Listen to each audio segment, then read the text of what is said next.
प्यार साथियों, देखिए सवाल कुछ प्रकार से हमारे सामने ये कह रहा है the sum of the squares of two numbers is 68।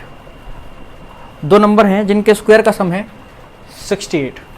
ठीक है, यानी कि अगर मान लो पहला नंबर ए स्क्वायर है, ए है, और दूसरा नंबर बी है, तो इनके स्क्वायर का सम हमें दिया हुआ है 68। आगे बढ़ते हैं। फिर इसने बोला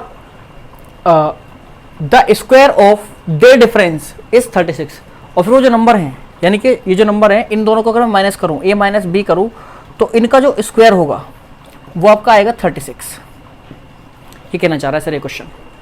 ठीक है, अब ये आएगा 36, तो ये कह रहा है कि the product of two numbers is, तो उन दोनों नंबर की प्रोडक्ट क्या है सर। देखिए सर, यहाँ पर ऑप्शन टेस्ट लगाने के बारे में बिल्कुल मत सोचना आप, क्योंकि दोनों जो नंबर है उनकी मल्टीप्लाई हमें दे दी गई है, तो हम इतना श्योर नहीं हो सकते हैं यहाँ पर। लेकिन एक बार जरा कॉन्सेप्ट से अगर आए हम, तो कॉन्सेप्ट से इस तरीके से हो जाएगा। लेकिन हमें छोटा सा कॉन्सेप्ट अगर हमें याद है, जो कि हमने 8th क्लास में पढ़ा है, तो उससे क्वेश्चन बहुत आसानी से हो जाएगा। आप बस ये याद करो, क्योंकि उसमें दो नंबर हैं जिनके स्क्वायर का सम दिया है हमें। ठीक है, तो आप पहले ये याद करो कि ऐसे कौन कौन से नंबर हैं जो किसी भी स्क्वायर की यूनिट डिजिट होते हैं। आपने पढ़ा होगा सर कि यूनिट डिजिट केवल किसी भी स्क्वायर की यूनिट डिजिट या तो 1 हो सकती है, भाई 0 भी हो सकती है, 1 हो सकती है, आपका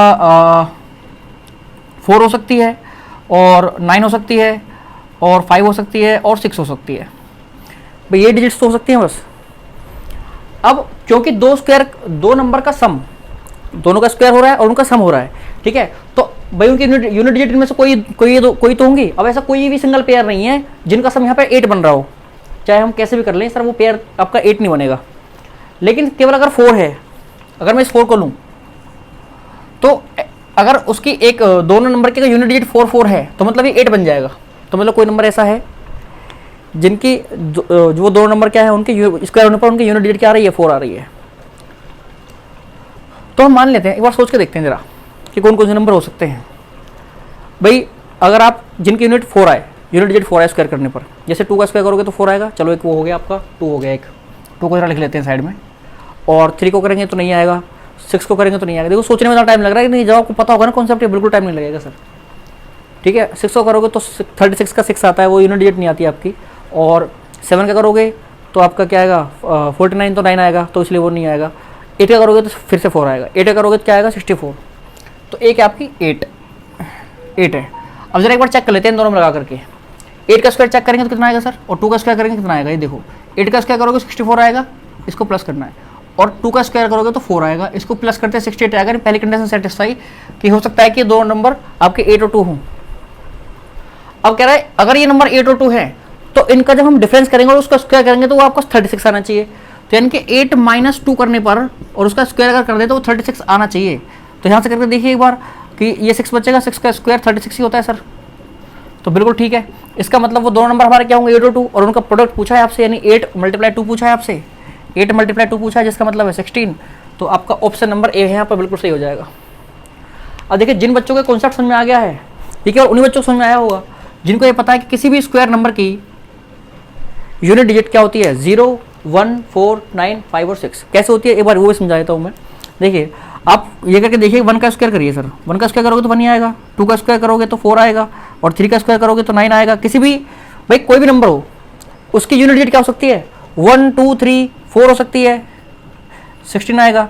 आपका 5 हो सकती है, 25 आएगा, और 6 हो सकती है तो 36 आएगा, और 7 हो सकती है तो 49 आ जाएगा, और 8 हो सकती है तो आपका 64 आ जाएगा। ठीक है, ऐसे ही 9 हो सकती है तो 81 आ जाएगा। भाई ये तो हो सकती है, 0 भी हो सकती है, 0 होगी तो चलो 0 ही आ जाएगा। अब देखिए कौन कौन सी आ रही है आपकी, 0 के लिए 0 है, 1 है, 4 है, 1 है, 4 है, आपका 9 है, 9 है, 5 है। देखो यूनिट डिजिट देखो बस एक बार, 5 है, 6 है, 5 है, 6 है। ठीक है, उसके अलावा और कोई है, 9, 5, 4, 1, बस यही तो डिजिट्स है सर। यानी कोई भी स्क्वायर नंबर अगर है तो उसकी यूनिट डिजिट्स केवल क्या हो सकती हैं, यही हो सकती हैं। ठीक है, और उसने बोला दो नंबर हैं और उनके स्क्वायर का सम, स्क्वायर करने के बाद, तो उनके स्क्वायर करने के बाद यूनिट डिजिट कोई ना कोई इनमें से यही होगी, तो उसका सम करोगे तो वो आपका 68 आएगा। तो कब आएगा वो, जब 68 कुछ ऐसा इधर का जुड़ेगा, दो नंबर की यूनिट डिजिट जुड़ेगी तो 8 आएगा। तो मैंने वो यूनिट डिजिट मान ली कि भाई 4, 4 आएगी तभी हो पाएगा, बाकी और किसी के साथ पेयर में बन नहीं रहा। भाई इसमें 9 में 1 जोड़ोगे 10 आएगा, वो भी नहीं बन रहा। 5 और 4 9 आएगा, वो भी नहीं बन रहा। तो 4 में 4 जोड़ेंगे तो ही बन पा रहा है हमारा, ठीक है। 4 में 4 जोड़ेंगे, एक 9 में 9 जोड़ेंगे तो भी बन पाएगा यूनिट 8। तो पर उसको हमने लगाया नहीं, 4 पे ही आपकी कंडीशन पे ही हो गया सेटिस्फाई। 4 को मैंने लिया, 4 + 4 करा, आपका 8 आ रहा है, ठीक है। तो मैंने देखा कि भाई एक बार ये 4 का, अब ये 4 किन किन में आता है यूनिट 8 में, 8 के स्क्वायर में आता है 4 यूनिट 8 पे, और 2 के स्क्वायर पे आता है 4 यूनिट 8 में। तो 8 का स्क्वायर मैंने चेक करा है 64 और 8 बन रहा है। पहली कंडीशन सेटिस्फाई करी, 68 आ गया। और इसका मतलब अगर 8 में से 2 को माइनस करेंगे 36 आ जाएगा आपका स्क्वायर करने पर।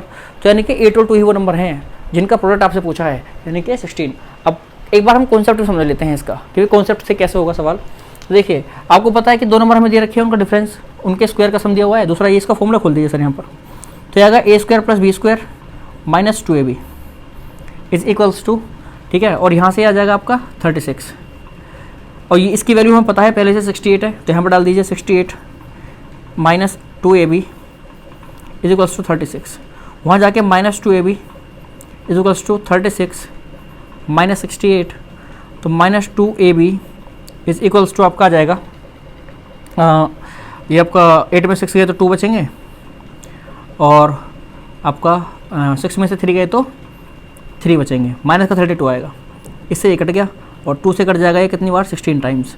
और हमसे a और b, वही तो 2 नंबर हमने माने a और b, और उनका प्रोडक्ट पूछा है, यानी कि a × b पूछा है, कितना आएगा 16।